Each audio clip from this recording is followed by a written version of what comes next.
E que prazer receber você aqui no nosso Além da Fama, sempre com assuntos muito interessantes. E hoje nós vamos falar sobre o mês de junho, Junho Vermelho. Junho, que é tão importante a gente se conscientizar da doação de sangue. E para isso eu tenho aqui um convidado incrível que estava conversando comigo, ensinando coisas interessantíssimas que eu vou agora compartilhar com você. Ele é médico, patologista, fotógrafo e também professor da USP nessa área tão incrível de medicina. Eu tenho o prazer de receber Dr. Paulo Saldiva. Muito obrigada, doutor. Que prazer estar aqui, conversar com todo mundo que está ouvindo a gente. Vamos ver se a gente leva a bom termo isso, né? Não tenho dúvida. Queria que começasse a falar sobre a sua escolha pela medicina, porque é filho também de pai médico, não é verdade? E queria que me dissesse, porque várias coisas na sua vida é como se já estivessem escritas. Me fala a respeito disso. Bom, primeiro, na época que eu decidi ser médico, estamos no final dos anos 60. Nossa! Então, quando você entra no colegial, havia já aquela ideia de que tinha 3 áreas. Era assim, medicina, direito e engenharia. Pronto. Era aquilo que existia, né? Sim. Então, uma parte foi o contexto cultural que havia na minha época. Uhum. Depois, eu vinha de uma família de médicos.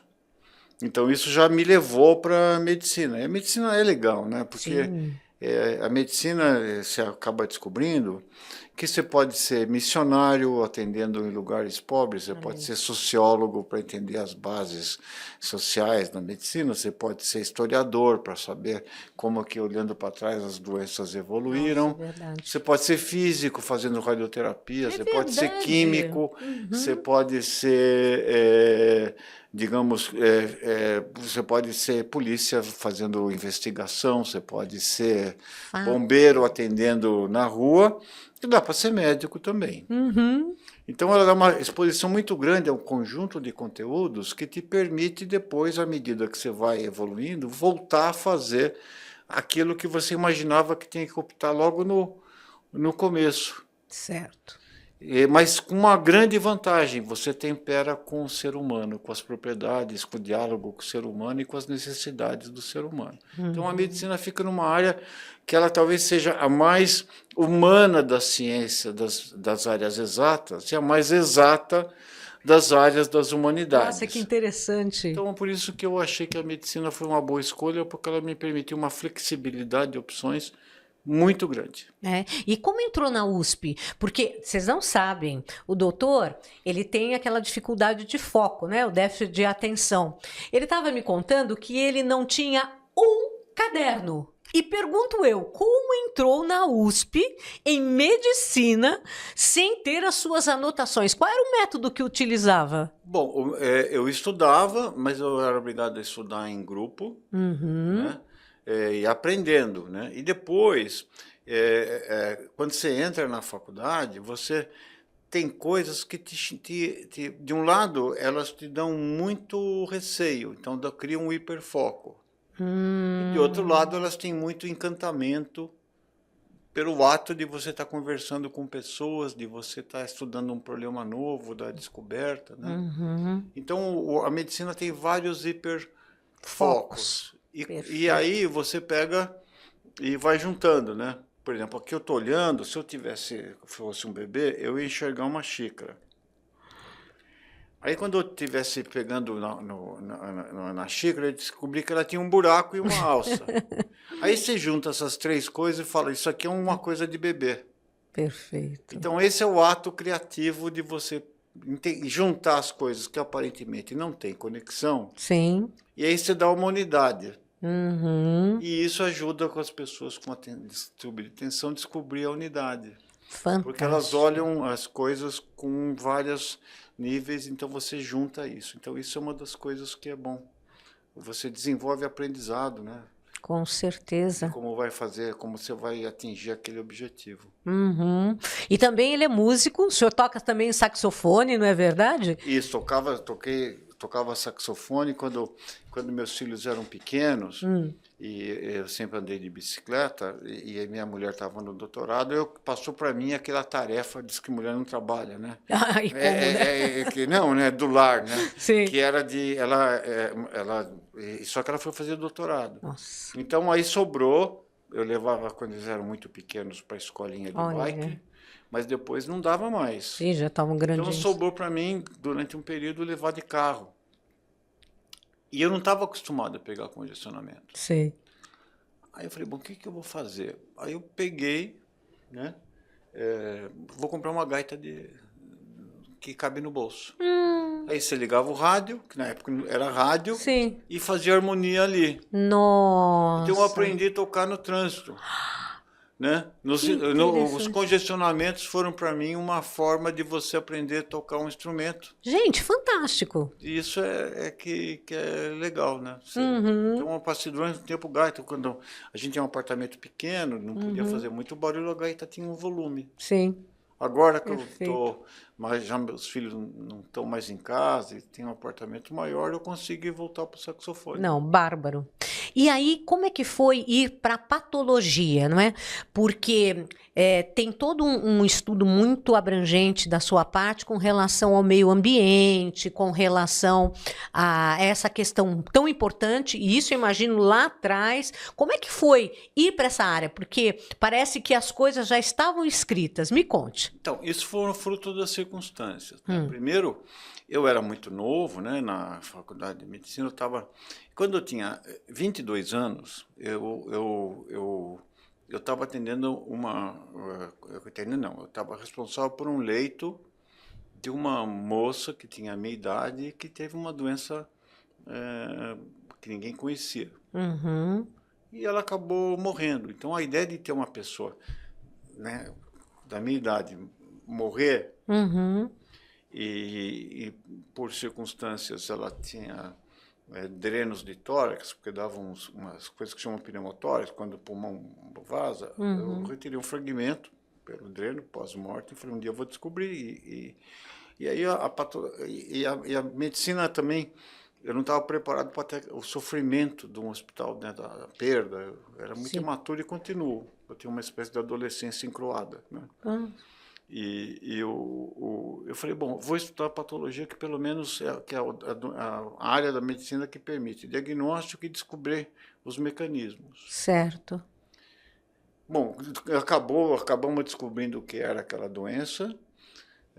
Depois, chegou um professor muito diferente na faculdade. Ele veio da Faculdade de Medicina de Ribeirão para ser professor titular e resolveu estudar poluição do ar. Como eu gostava de doença de pulmão, como residente eu comecei a trabalhar com ele. E aí começamos a estudar a poluição, me encantei com aquilo, porque tinha que também estudar emissão de motor, havia o problema do álcool versus gasolina na época. Então você era obrigado a abrir muito a expansão do teu conhecimento, e isso me encantou. Sim. E continuava dando aula comecei a dar aula de medicina muito cedo, eu era R1. Nossa. Eu tinha, então estou falando de 1978, e fazendo a parte de diagnóstico clínico, não conseguia largar, né? E aí começamos a trabalhar com poluição, primeiro em roedores e estudos animais, depois passamos para métodos epidemiológicos, depois para estudos em humanos, onde se plugava instrumentos de medir a poluição e medir os efeitos, pressão arterial, Holter, tudo aquilo para a gente ver se o que a gente via no bicho acontecia no ser humano. Depois começamos a trabalhar com uma coisa que foi, na Faculdade de Medicina tem o maior serviço de autópsia médica do mundo, que é o Serviço de Verificação de Óbitos da capital. Então, todas as pessoas que morrem de morte natural precisam de um atestado de óbito. Só que as pessoas mais vulneráveis não têm. Não tinha. Morte domiciliar, e se você não tem um médico que acompanhe, que a maior parte população não tem. Então, eles têm que ir para autópsia.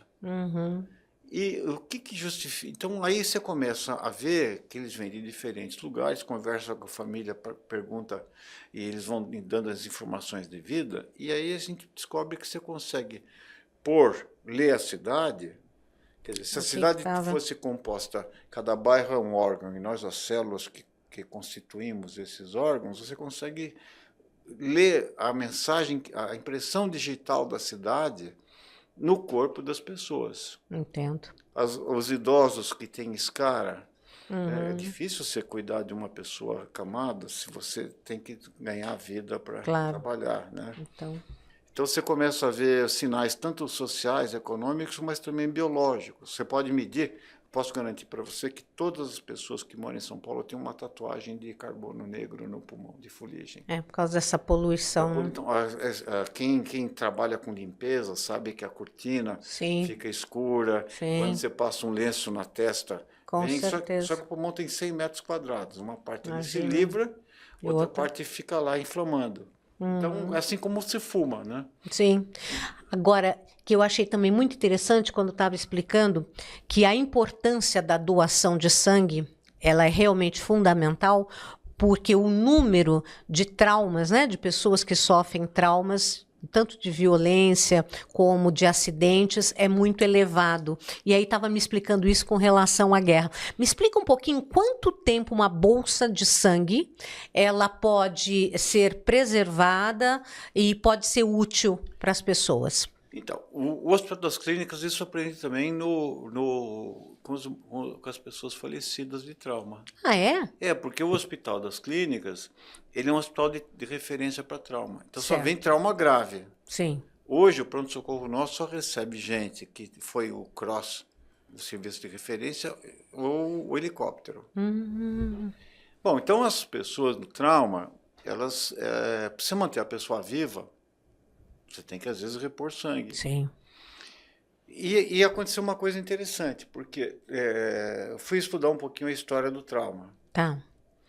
E o trauma sempre esteve presente na nossa vida, mas em populações menores. Agora, aumentou muito o número de pessoas traumatizadas. Aumentou, a demanda por trauma aumentou. E o trauma mudou de endereço. Na primeira metade do século XX, você morria de trauma onde? Nas guerras. Né? Então, na primeira metade do século XX, você tinha, o código de endereçamento postal do trauma eram os campos de batalha. Perfeito. À medida que você começou a industrialização de carros, as cidades foram crescendo, teve uma urbanização extrema, as guerras diminuíram, mas o número de politraumatizados aumentou. Por quê? Porque a guerra mudou. Você vê gente tomando tiro na rua, você vê gente sendo atropelada. Então, hoje, no Brasil, mais ou menos, uns 65 mil brasileiros morrem de tiro e trauma externo, e mais ou menos uns 50 mil, 52 mil estão morrendo de acidentes de trânsito. Que se chama de acidente, mas em muitos casos são assassinatos também, por imperícia, imprudência, por dirigir alcoolizado, aquela monte de coisa. Bom, isso aí dá mais ou menos o que a Angola perdeu na Guerra Civil por ano, que foi a guerra mais cruenta da segunda metade do século XX. Bom, então começaram a chegar nos hospitais esse campo de batalha, né? E com as manobras, então, com as manobras de reanimação, de manutenção de vida, que é o SAMU e mais aquele, você começou a chegar mais gente viva nas salas de trauma, e com isso aumenta a demanda por sangue. Então, esse é um problema. Tá. O outro que tem que ser vencido, a outra coisa é que o sangue não é uma coisa que você pode pôr no freezer e usar, assar picanha depois de meses. Não, ele tem um tempo de validade. Qual é o tempo? Mais ou menos 30 dias para uma bolsa de sangue, para alguns tipos sanguíneos, e plaqueta de 5 a 6. Nossa, só! Então, e tem os hemoderivados também que tem que ser produzidos, né? Plasma e outra coisa assim. Então, o sangue, você não pode colher tudo num monte, fazer tudo. Vou colher tudo num dia e fazer que nem vacinação, que eu tenho milhões. E, ao mesmo tempo, você tem que manter para não faltar. Então, esse é um desafio logístico. Então, você tem que ter assim como os nossos vasos têm fluxo, você tem que ter um fluxo constante, né? constante de doação, né? Uhum. Então, isso é um desafio, né? É um desafio, e você percebe que nós temos uma situação, por causa das... Não é só trauma, mas você tem anemias que estão acontecendo, você tem as quimioterapias que às vezes o indivíduo tem que receber, você tem que matar, uma leucemia, você tem que matar todas as células, as tumorais, mas vai junto as células saudáveis, que produzem, né? Sangue, né? Então, a novo tipo de desafio com a medicina é que o sangue passou a ser muito importante para manutenção, para cuidar de trauma, que está crescente, e também as novas quimioterapias e toda a história do tratamento de câncer. Olha, a gente vai dar uma pequena pausa e vamos dar continuidade ao nosso Junho Vermelho, porque nós temos aqui várias dicas que com certeza vão te auxiliar em situações que todos nós acabamos passando. Não perca, tá? A gente vai rapidinho para o intervalo e voltamos já já com o Dr. Paulo.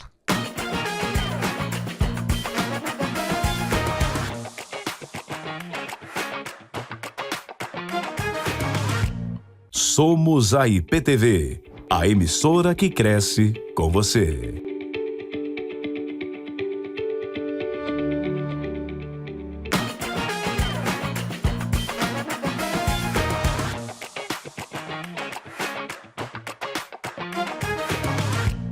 E estamos de volta no nosso Além da Fama, falando com o Dr. Paulo a respeito do Junho Vermelho, a importância da doação de sangue.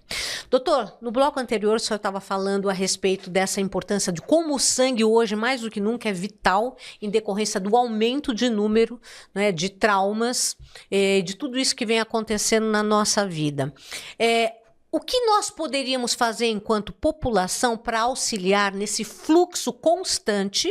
Porque, como o doutor explicou, 30 dias é o que a gente consegue manter aquela bolsa de sangue, fora as plaquetas que são só 5, 6 dias. O que nós, enquanto população, podemos fazer para auxiliar que esse fluxo seja contínuo? Bom, primeiro é o que nós estamos fazendo aqui, divulgando. Sim. E segundo, eu acredito que o ato de cuidar, de se compadecer, de cuidar do semelhante, faz parte da nossa civilização. Veja bem, a gente, ao longo, quando surgiu o Sapiens, a gente era um bicho que não ganha de ninguém, né, em termos de ferocidade. Sim. Nós ganhamos através da colaboração. Sim. E para isso tivemos um cabeção, né? Fizemos um cabeção. E ficamos de pé para poder levantar o ombro e exercer essa criatividade. Isso gerou... E quando você fica de pé, você muda a pelve feminina para ficar mais estreita e muda o pé para poder caminhar. Olha. Então isso cria um dilema obstétrico. Quer dizer, uma cabeça e um ombro maior para passar num orifício cada vez menor. Olha, que interessante. Então, uma primata, quando dá luz, como ela não anda, a cabeça não roda, nasce em 30 minutos, é indolor, e a mãe já põe no colo e dá de mamar. Que coisa. O nosso, a mulher desceu a pelve, né, o sacro, Sim. criou um andar para parafusar a cabeça que roda para trás da mãe. É verdade, eu nunca pensei nisso. E com isso, o parto tem que ser assistido. Então, é um marco civilizatório que garantiu a gente o ato de cuidar, de você ter gente que ajude a... Nossa, olha que coisa, interessantíssimo. E isso faz parte do nosso imprint genômico. Só que isso não funciona com muita gente, né? Porque era para caçadores-coletores, 200, 300 pessoas. Aí o que acontece? Você vai crescendo muito, cada um cuida do seu grupo ou da sua tribo, e hoje você tem você fica, às vezes, faz um grupo de um mesmo ou dois, a solidão coletiva. Mas está lá dentro do nosso DNA fazer isso. Então, é só você reavivar esse gene aí, fazer ele funcionar através de comunicação, e a gente responde. Você vê que quando tem um estímulo grande, tem uma tragédia de uma inundação, o pessoal se compadece e vai. Então, eu acho que essa divulgação de que nós estamos vivendo uma guerra, só que a gente não chama de guerra. Sim. Né?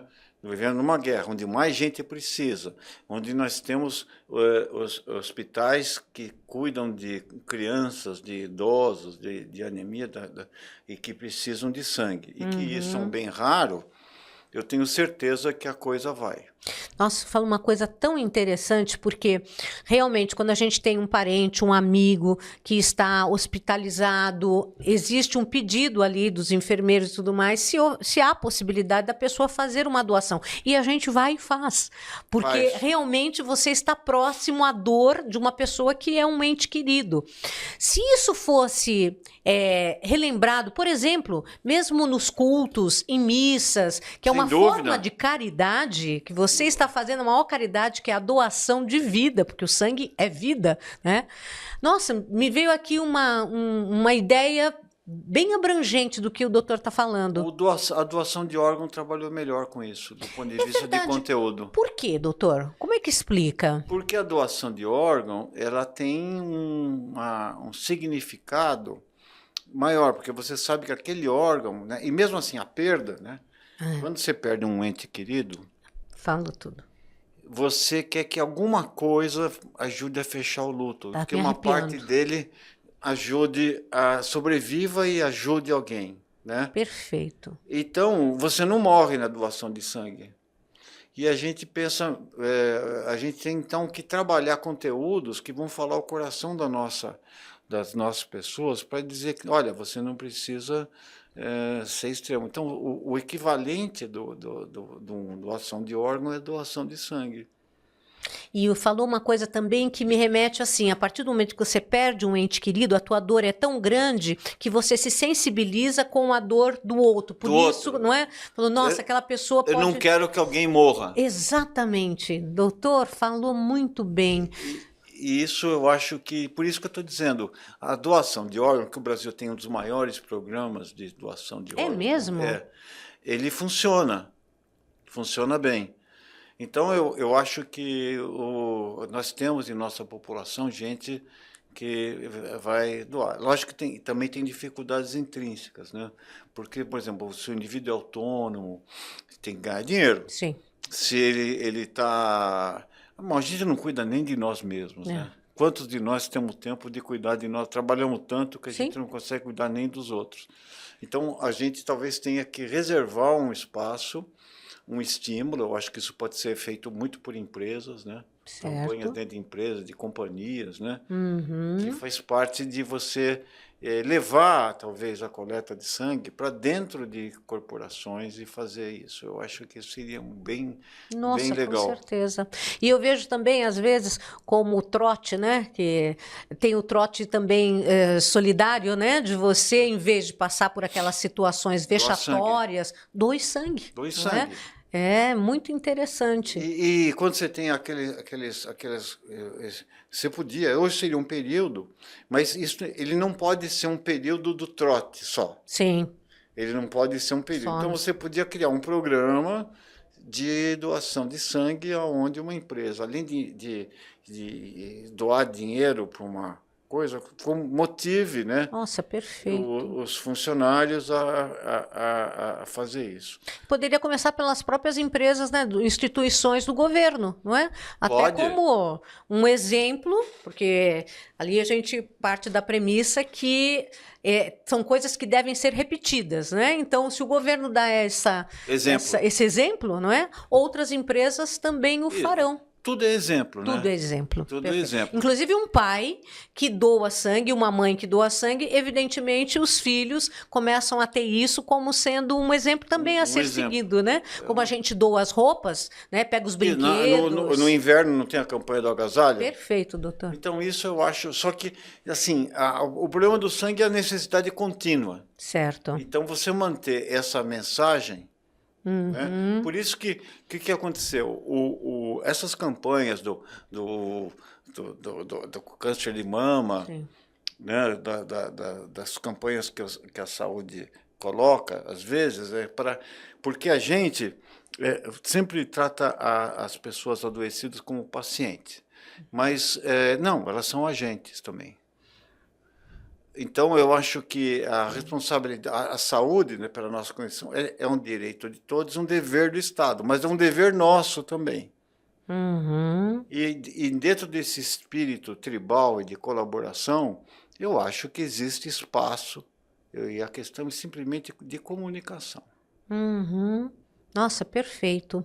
Quais seriam as suas sugestões com relação para incentivo dessa doação? Primeiro, eu faria uma campanha de coleta de sangue próximo às unidades de transporte público.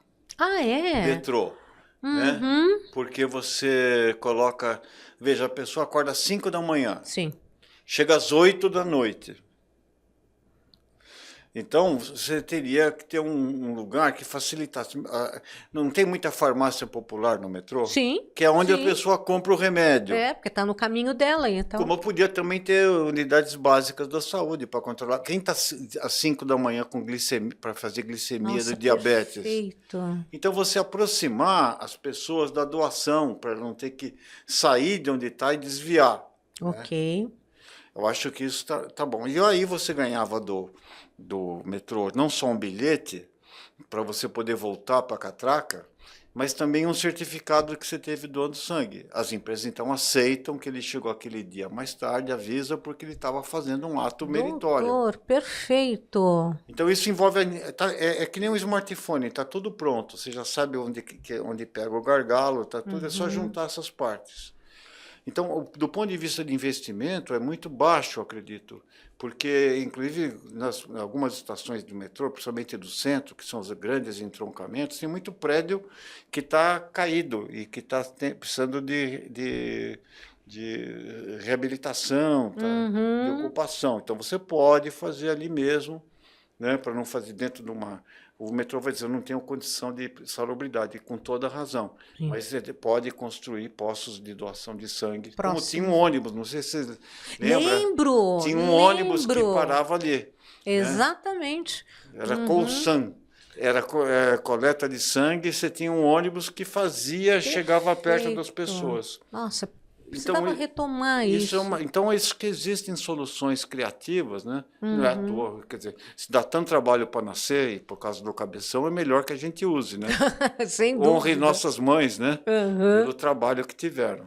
E quais são os empecilhos para uma doação? A pessoa, por exemplo, não pode estar gripada? Quais seriam... Tem idade. Tem idade? Qual seria a idade? Eu não sei bem de cor isso, mas eu acho que depois de 70 anos você não consegue. Tá. Você tem alguma doença que impeça, tem uma lista delas, mas está caindo cada vez mais. Que bom.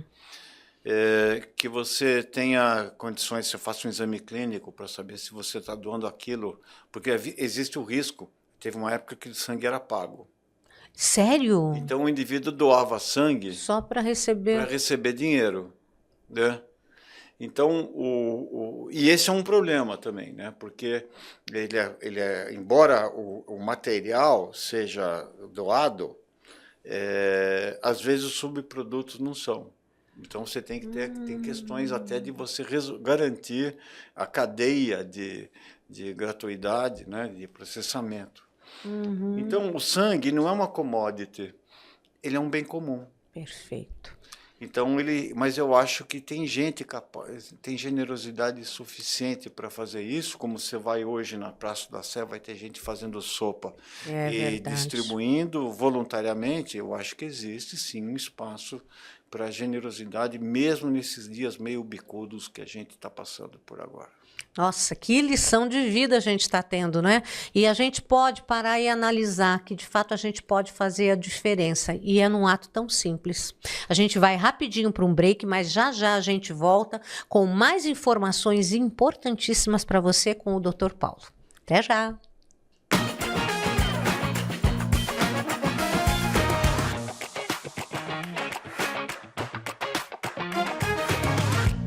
Acompanhar a programação da IPTV ficou ainda mais fácil. De qualquer parte do mundo, você pode assistir tudo ao vivo por meio do aplicativo IPTV Play. disponível para Android e iOS. Pelo site www.iptv.com.br. E se quiser rever nossos conteúdos, basta seguir a página da IPTV no YouTube, clicar no sininho para ativar as notificações de vídeos novos e ficar por dentro de tudo. Aproveite para assistir nossos programas também pelo YouTube. Venha ser integrante do nosso time. IPTV, a TV que cresce com você.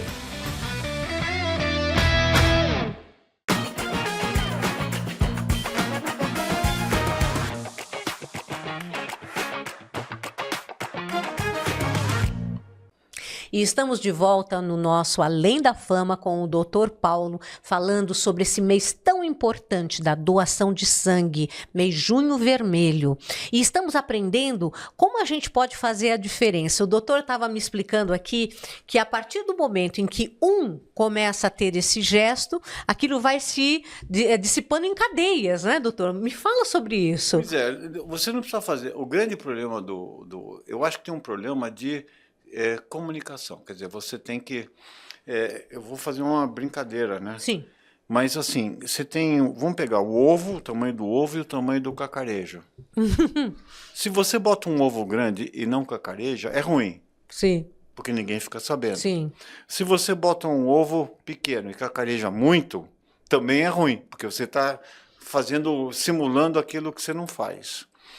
Mas eu acredito que dentro desse número, esse ambiente penoso e bicudo do cacarejo e do ovo, se você fizer uma experiência exitosa e a gente aprender com isso e for divulgado de forma responsável, isso tem como isso eu acredito, faça parte da natureza humana, a generosidade, você consegue ter um número suficiente de pessoas, mas ela não pode ser penalizada por ser generosa.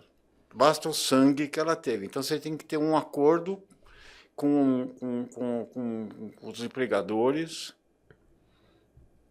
que ela possa não ter que compensar o horário do atraso por isso. Uhum. Então, eu acho que esse acordo, se uma grande empresa, ou um grupo, uma rede, né? Eu vejo isso como uma possibilidade também de farmácias poderem ser colocadas como unidades, né? Tem uma rede, tem redes de farmácia, algumas estão localizadas próximas do metrô, e precisava só ter um jeito, um apoio governamental que dissesse o seguinte: olha, o indivíduo que doou sangue, ele tem um limite de doações de sangue, que é médico, mas também pode ser da própria empresa. Uhum. Ele doou sangue aquele dia, né? Você pode avisar o empregador: eu vou doar sangue naquele dia para fazer a cobertura desse Sim, claro. Então, isso eu acho que tem jeito de fazer. E até porque eu acho que é uma grande propaganda para as próprias instituições, porque assim como a gente mostra que quando você faz uma doação, seja para uma instituição e que aquilo tem um valor muito grande para a melhoria da sociedade, a partir do momento que a gente sabe que uma determinada empresa está buscando essas doações, evidentemente você tem uma simpatia com essa empresa e você acaba buscando consumir, enfim. Não, você começa a valorizar aquela marca. Exatamente. Você agrega um valor. Agrega um valor. Agrega um valor. E também você pode começar isso na escola. Ah, isso é que eu queria chegar. Fale a respeito disso. A gente já fez isso muito por exemplo, quando eu comecei a estudar poluição, eu nunca tinha tido a ideia de que meio ambiente era um fator de doença. Né? Então, era um problema novo à época. Né? Eu já sabia que cigarro fazia mal, mas a poluição chegou depois. Sim. Então, hoje, as escolas têm um conteúdo... O fato de doar sangue, todos esses conteúdos que a gente colocou da violência, da generosidade, da biologia de que faz o indivíduo precisar de sangue, podia ser um conteúdo para o ensino médio. Perfeito. Então, essa matéria, ela agrega uma série de pode colocar desigualdade, pode colocar uma série de coisas. Isso é um projeto de criação também, de desenvolver o indivíduo a aprender. Então, eu acho que a escola pode ajudar a preparar os futuros doadores. Correto. Né? Então, abordando uma série de conteúdos, e você produz material de ensino de apoio ao suporte aos professores. Uhum. Então, eu acho que são duas atitudes. Uma que se lida com empresário, outra com escolas. E prepara o futuro doador. E muda rápido, viu? Eu tenho certeza. A gente lembra da greve de ônibus em 2013 por tarifa? Lembro. Em campanha para prefeito só entrava viaduto e coisa. Depois daquela aquela coisa, a tarifa, o transporte público entrou na pauta de campanhas. Isso aí, então isso mudou rapidamente. Né? Sai dinheiro de ponte, viaduto e entra para fazer metrô e corredor de ônibus. Então eu acho que esse é um dos benefícios dos meios de comunicação. Você faz o teu cacarejo do tamanho do seu ovo chegar para muito mais pessoas. E falando sobre isso, eu lembro que eu acho que vi no Corinthians, faz pouco tempo, dentro da sede, eles fazendo a coleta de sangue para os torcedores. E aquilo realmente incentivou. Foi muito incentiva, positivo. Então você tem associações. Né? Futebol é uma boa. Não é? Por exemplo, tanto que alguns jogadores de alguns times entram com faixas que têm um apoio, né? Contra a violência. Sim. Contra a violência, então eu acho que isso podia ser agregado sangue, né? Como um valor. Perfeito. A torcida não sempre fala tem que dar sangue?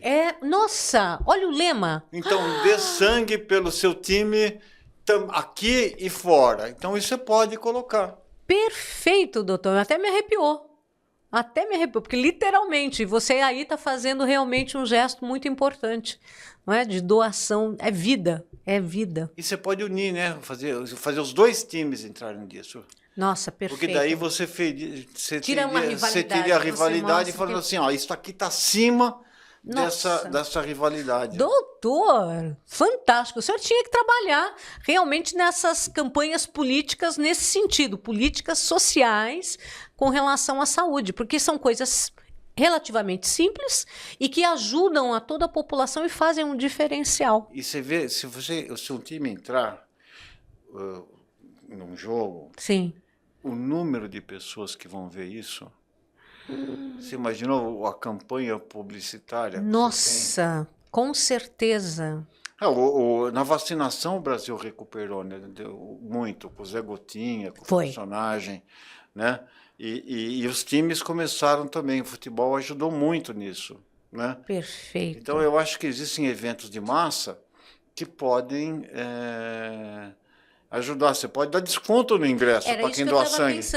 Pensando exatamente nisso. Você doou sangue, você vai ter um desconto. Vai ter um desconto. Porque você fez um ato que não tem preço. É que nem lixo, né? Você tendo uma máquina que você pôs no lixo seletivo, você ganha um ticket. É verdade. Você pode usar que nem aqueles vale-ponto do cartão para desconto em eventos de cultura, você pode fazer uma série de coisas. Então, a recompensa ainda ajuda a generosidade, né? Com certeza.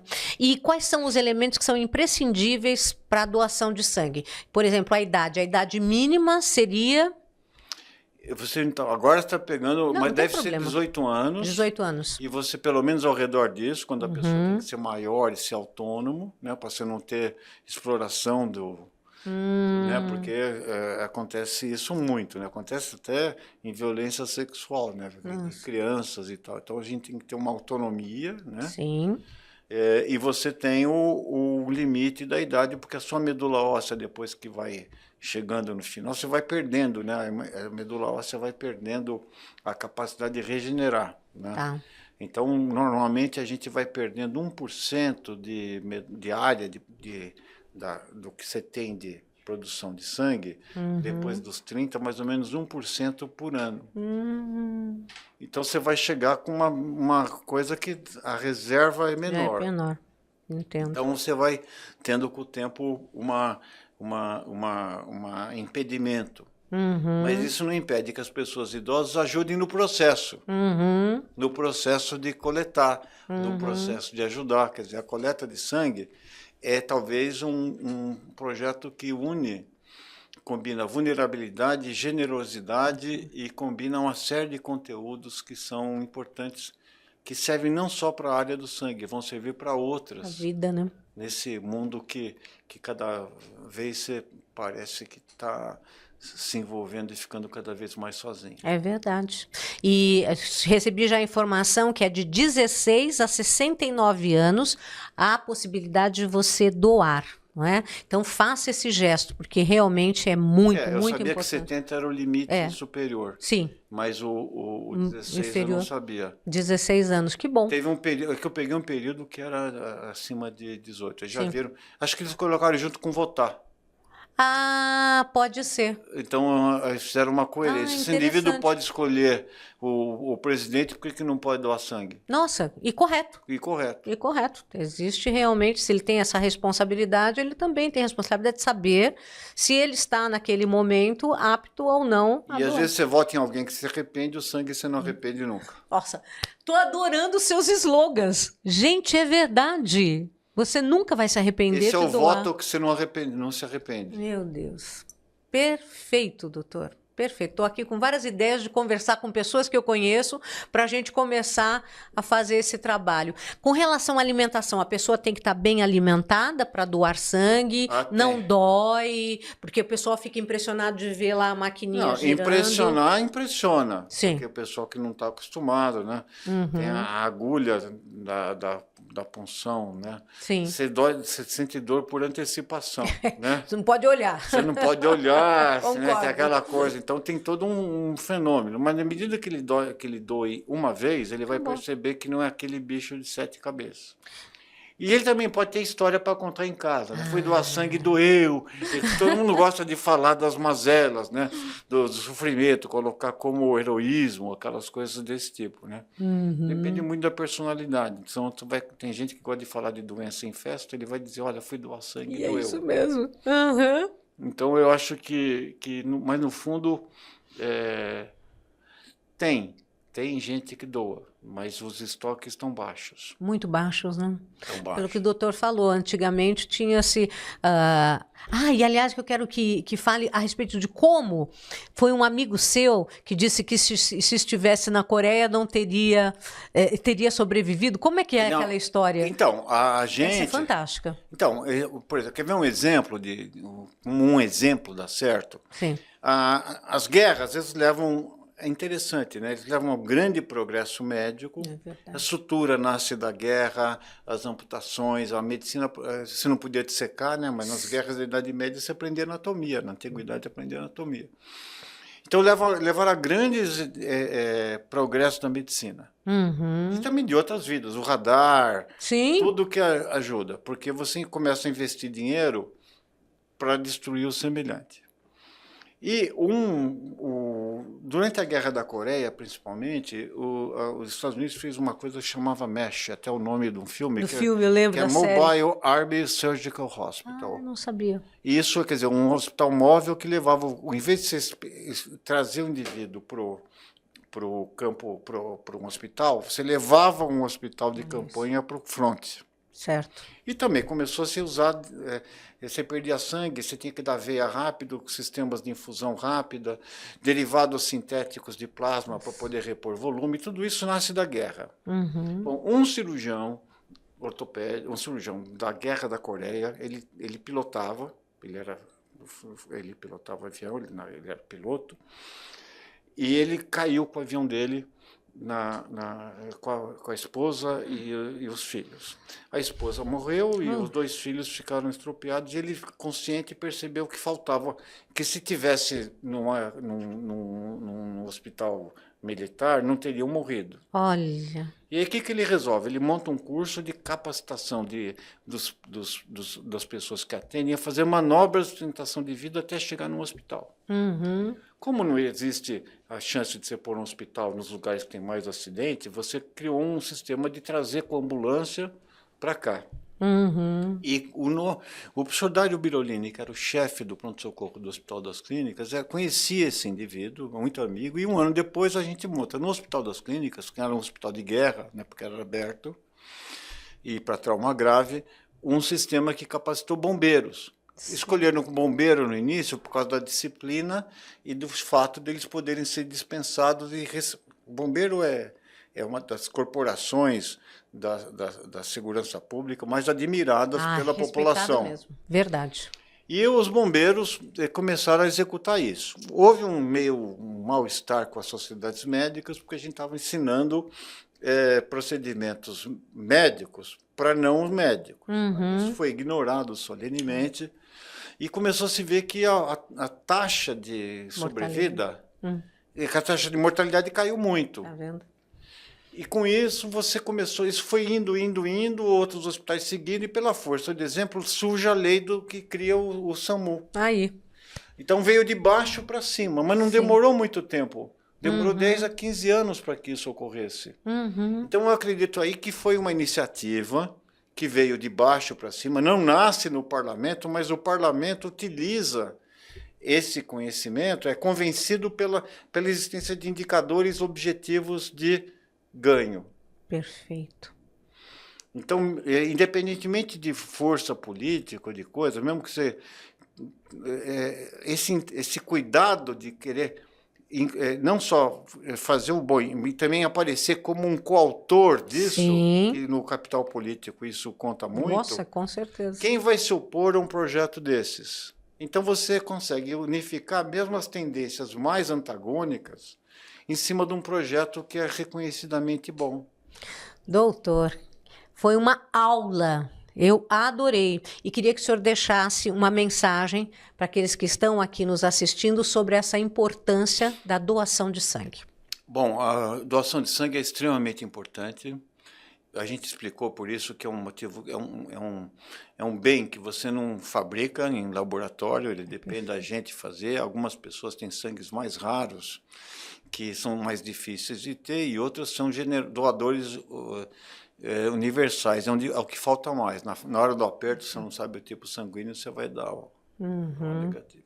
Então aí você começa a ter uma necessidade real. Objetivo. Segundo, a demanda está aumentando. Sim. Por causa das circunstâncias do viver moderno. E quando você está meio deprimido, achando que está no último da fila, que você está não sei o quê, em vez você pode fazer um negócio que te joga para cima. Nossa. Né? Você sai diferente para melhor. E isso eu acredito que é uma coisa que deveria ser estimulada, e a gente criar uma cultura de doação de sangue. Perfeito. É isso. Gente, depois disso, eu só tenho a agradecer, doutor Paulo, por todas essas orientações, esse show de cultura que fez com que a gente visse desde lá de trás até os momentos atuais como as coisas desenvolveram. Quero agradecer demais a sua presença, doutor. Eu que agradeço a oportunidade. E para um professor de medicina, falar de medicina nesse ambiente expandido é muito gratificante. Nossa, é gratificante para nós termos todo esse aprendizado. E eu espero por vocês na próxima sexta-feira, a partir das 8h30 da noite, aqui no nosso canal 579 da Banda KU e canal 23 da Nova Parabólica da Sky, o nosso programa sempre com assuntos muito interessantes que vão além da fama. Doe sangue. Beijo! Até mais!